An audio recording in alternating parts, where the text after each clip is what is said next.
Salut tout le monde, c'est Alex. Je vous retrouve aujourd'hui pour une vidéo un peu blabla.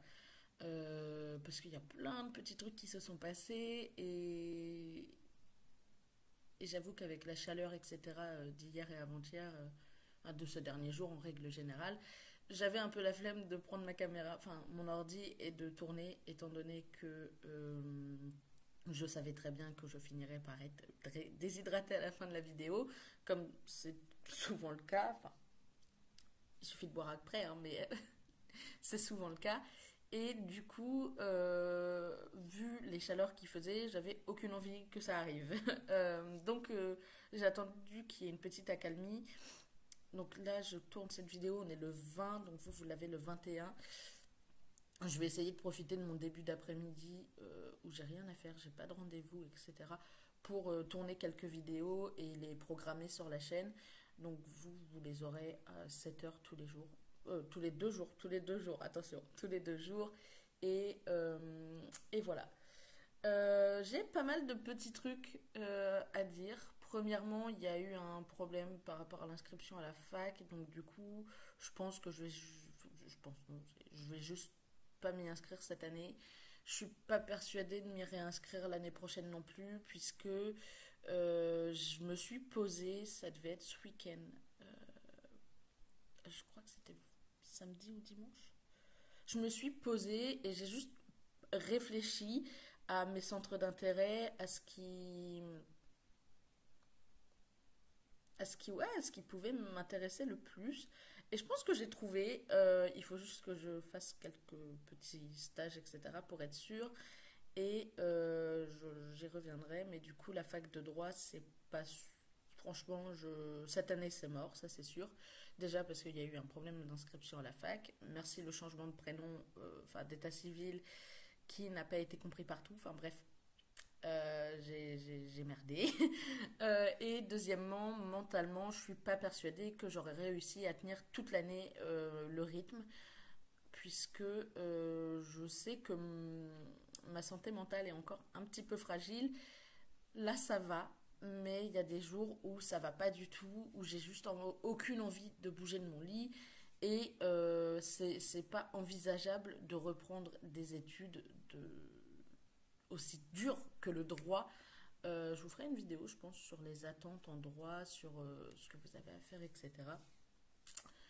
Et je vous la posterai prochainement. Je ne sais pas quand exactement, mais je vous la posterai, ça c'est sûr. Et du coup, je sais plus ce que je disais. Et du coup, quand c'est un truc aussi dur que le droit, on n'a pas envie de se planter et on peut pas juste passer la journée au lit parce que mentalement ça va pas et louper les cours de la journée. En général, il y a qu'un cours magistral dans la journée, mais c'est quand même des blocs de 3 heures et il faut quand même s'accrocher. Donc, je sais que ça aurait été compliqué cette année parce que mentalement, je suis pas encore rebooster au maximum. J'essaye de me rebooster un petit peu tous les jours et d'être le mieux possible, mais c'est pas forcément évident. Donc ouais, le droit, je vais lâcher et enfin, je vais pas me réinscrire cette année et j'essaierai, je pense, de me réinscrire peut-être l'année prochaine ou dans 2 ans, selon ce que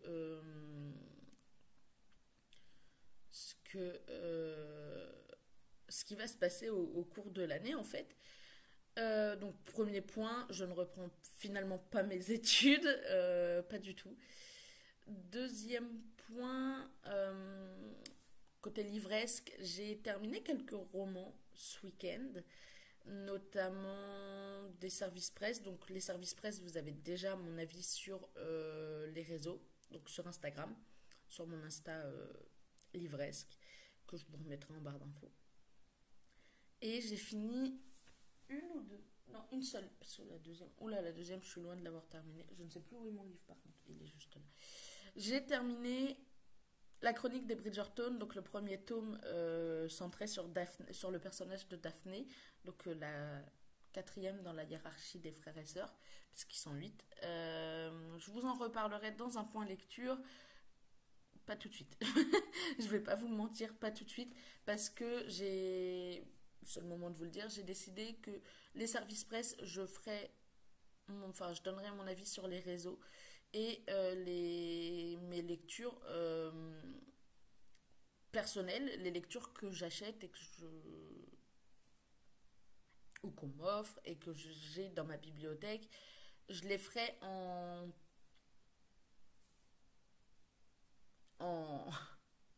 je vais y arriver, en vidéo, donc en point lecture. Le problème, c'est que je suis plus concentrée sur les services presse que sur les lectures personnelles en ce moment, même si là, niveau service presse, ça va. Je crois que j'ai genre 3 semaines pour faire mon prochain service presse, donc on est large. Je crois que c'est de la fantaisie. Ouais, je crois que le prochain, c'est de la fantaisie.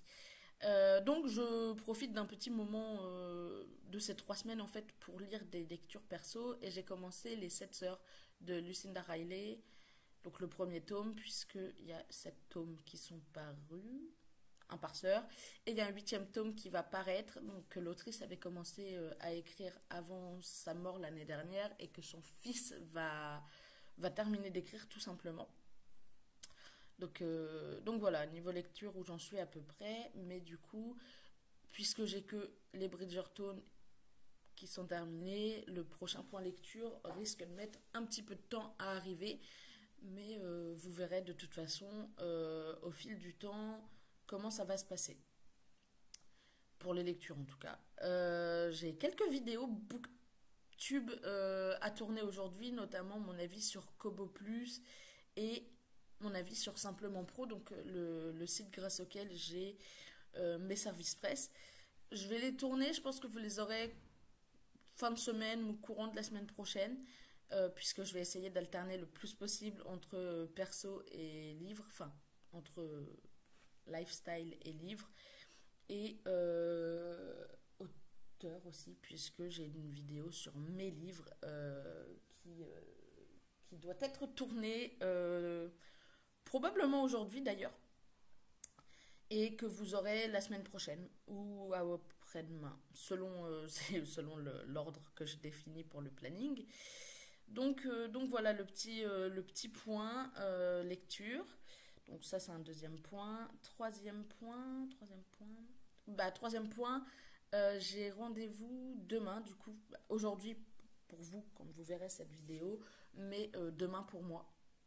Donc à la mission locale pour trouver quelque chose,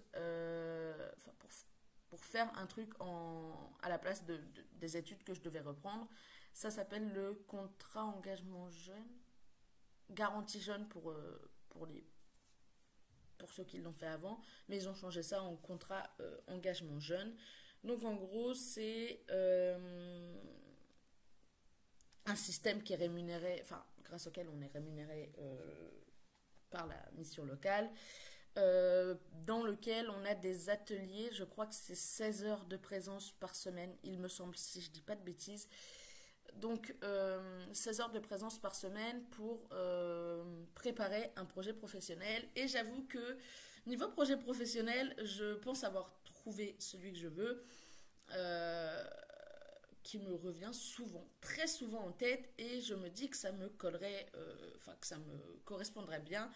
Je vous en reparlerai, je ne vais pas vous en dire plus. J'attends d'avoir mon rendez-vous demain pour être sûre d'avoir le CEJ, etc. Donc le contrat engagement jeune. Et je vous ferai une vidéo spéciale CEJ du coup, dès que j'en saurai plus.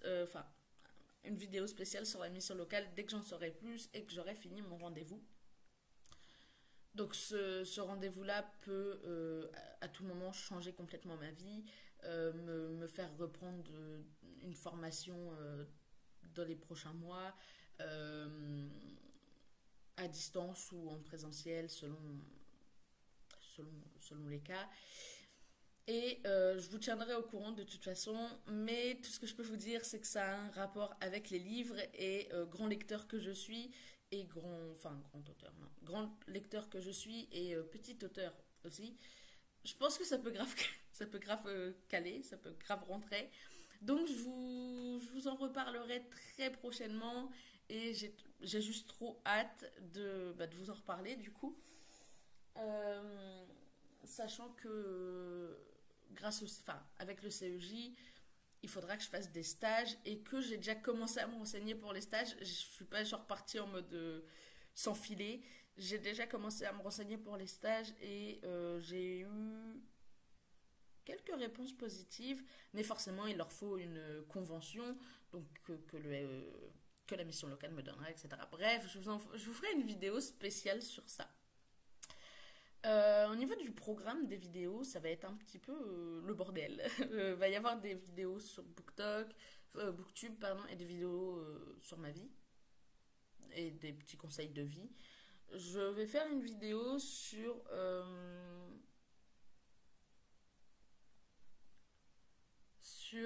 comment gagner de l'argent en étant étudiant ou non d'ailleurs, hein. Enfin, des astuces pour avoir un petit complément de revenu ou quoi, ou juste...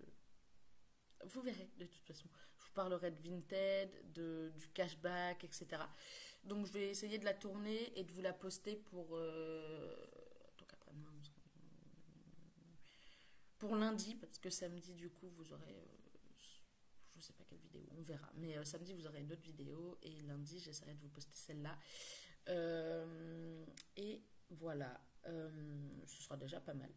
Donc il y aura ça, il y aura plein de petits trucs hein, de toute façon au niveau des vidéos. Qu'est-ce qui a changé aussi? J'ai pris la décision de changer de banque. Ça fait 5 ans officiellement que je suis avec ma banque actuelle. Il y a des hauts, il y a des bas. Ouais, franchement, il y a des moments où ça se passe très bien, il y a des moments où ça se passe bien, pas bien du tout. Récemment, enfin, ça fait 2 semaines et demie, je crois que j'attends une réponse de mon conseiller. Au bout d'un moment, la situation, enfin, le mail que je lui ai envoyé est quand même assez... Donc, excusez-moi, c'était un petit appel justement de ma future banque. Donc je vous disais, ça fait 2 semaines et demie que j'attends la réponse et que le mail était quand même concernant quelque chose d'important. Il me répond pas et sachant que c'est le genre de mail qui s'envoie et à mon conseiller bancaire et à ses collègues, à l'agence en fait. Donc ça m'étonnerait qu'ils soient tous en vacances. J'ai envie de vous dire, il reste au moins un ou deux conseillers qui peuvent me répondre. Personne ne me répond, ça commence à être un peu long et un peu chiant, on va pas se mentir. C'est pas la première fois que ça arrive et du coup j'ai pris la décision de juste changer de banque. Donc voilà, je vais passer du Crédit Agricole à la Société Générale. Il faut que j'envoie quelques pièces complémentaires à la Société Générale. Il en manque 5 petits documents. Pas grand chose, mais important quand même.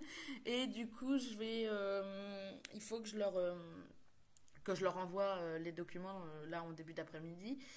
Donc voilà, déjà ça, c'est réglé. J'ai eu mon rendez-vous hier avec un conseiller de la Société Générale et voilà. Si ça se passe bien en tant que perso, je pense ouvrir pour ma micro-entreprise du coup un compte aussi à la Société Générale. Euh, En plus, l'interface de leur application, je l'ai vue sur l'appli d'un pote, d'une pote, d'un ou d'une pote, enfin bref, de quelqu'un de mon entourage. Elle est vachement plus cool que le Crédit Agricole. Quoique le Crédit Agricole ait changé et que ça soit un peu mieux maintenant qu'avant. Mais voilà. Qu'est-ce qu'il y a d'autre? Il y avait plein de petits trucs. Donc ça, du coup, j'ai eu mon rendez-vous hier, ça s'est plutôt bien passé. Et j'ai plus qu'à envoyer 5 pièces justificatives à ma future conseillère. Du moins, je suppose que ce sera ma conseillère, sinon c'est pas elle qui m'aurait reçu. Qui est d'ailleurs très gentille. C'est-à-dire que je suis arrivée au Crédit Agricole d'Hérouville il y a un an maintenant. J'ai pas vu mon conseiller, ou ma conseillère d'ailleurs, je sais même plus si c'est un gars ou une fille. Je l'ai pas vu une seule fois. Ce qui commence un petit peu à être compliqué. Euh, non, puis vraiment, le Crédit Agricole, je sais pas, j'arrive pas à... Ça se passait très bien avant et depuis quelques temps, enfin, c'est le bordel, du moins pour moi. Donc je vais juste essayer de prendre rendez-vous, si c'est possible, pour clôturer mes deux comptes. sachant que il y a récemment, j'ai passé un appel, il y a genre un mois et demi, j'ai passé un appel pour avoir mon conseiller. Je l'ai eu et je sais plus, il y avait un truc à faire et il l'a fait. Le problème, c'est que à part mon nom et mon prénom, il a rien demandé au téléphone, ce qui veut dire que j'aurais pu demander à n'importe quel pote de le faire, ce serait passé crème. Donc moyen, je vais pas vous mentir, alors que là, la Société Générale, il vous demande et votre nom, votre prénom, et il vous pose des questions. Première question, votre deuxième prénom. Deuxième question, sachant que moi j'en ai quatre. J'ai cinq prénoms, hein. J'ai mon prénom, celui que j'utilise, et j'en ai quatre autres derrière. Je peux sortir n'importe lequel, ils seront d'accord. Je peux même sortir le dernier, ça prouvera juste que je connais ma carte d'identité. Et il y a une deuxième question, donc il y a plusieurs, enfin, il y avait plusieurs choix de questions. Moi, la première question, c'était le nom de famille de naissance, enfin, le nom de naissance de ma mère. Je le connais. Au bout d'un moment, il y a pas à chier. Donc j'ai pris cette première question-là, j'ai pas attendu d'entendre les autres, et de toute façon, j'aurais pas eu besoin, puisque c'est très souvent celle que je prends. Parlons de nom de famille de ma mère d'ailleurs.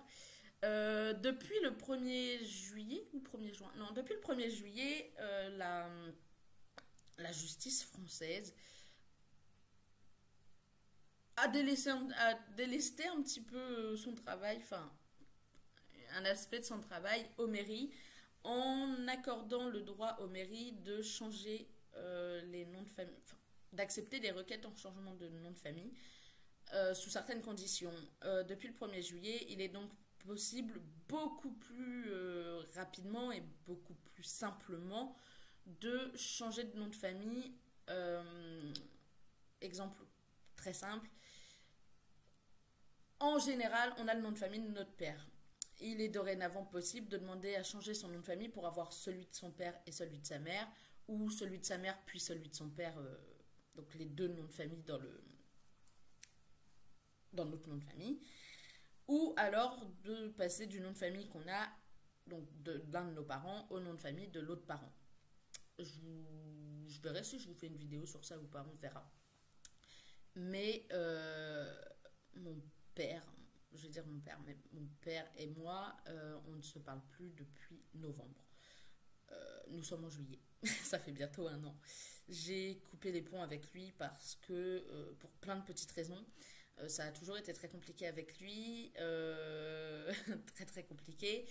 Et j'ai pas spécialement envie d'épiloguer sur le sujet. La dernière fois que j'ai épilogué sur le sujet, c'était avec mon psy, j'ai pleuré. Donc, j'ai aucune envie de pleurer avec vous aujourd'hui, bien que je vous adore. Mais non, je ne pleurerai pas.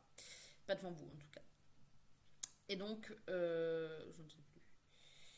Et donc, c'est très compliqué entre lui et moi. Il y a longtemps que je le considère plus comme étant mon père. Oui, bon, bah, c'est pas grave. Donc, comme étant mon père, et j'ai pris la décision, du coup, en apprenant que c'était possible, de changer mon nom de famille et donc de ne plus porter son nom de famille à lui, mais de demander à porter le nom de famille de ma mère. La mairie de Caen m'a envoyé un courrier la semaine dernière. Je l'ai reçu hier. Je crois. Oui, je l'ai reçu hier. M'a envoyé un courrier comme quoi c'était accepté, mais forcément, pour être sûr que ce soit pas un truc sur un coup de tête, il demande à ce qu'on attende un mois et à ce que un mois plus tard, donc en l'occurrence aux alentours du 10 août, on se déplace en mairie à l'état civil, enfin au service d'état civil, pour confirmer qu'on veut bien changer de nom. Alors, perso, ça fait des années que je me dis que bah, ça fait chier de porter le nom de famille de mon père, enfin le nom de l'autre là. Donc moi je sais que je vais pas changer d'avis et je vais changer du coup mon nom de famille. Je vous ferai je pense une vidéo spéciale sur ça. Bref. Je vais pas... Là actuellement en tête j'ai pas d'autres choses qui me viennent. Si jamais ça arrivait, si j'avais d'autres choses à vous dire, je les noterai sur un papier et je vous ferai une autre vidéo blabla. En attendant, je vous fais des gros bisous et je vous dis à très bientôt, donc dans 2 jours, pour une nouvelle vidéo. Bye!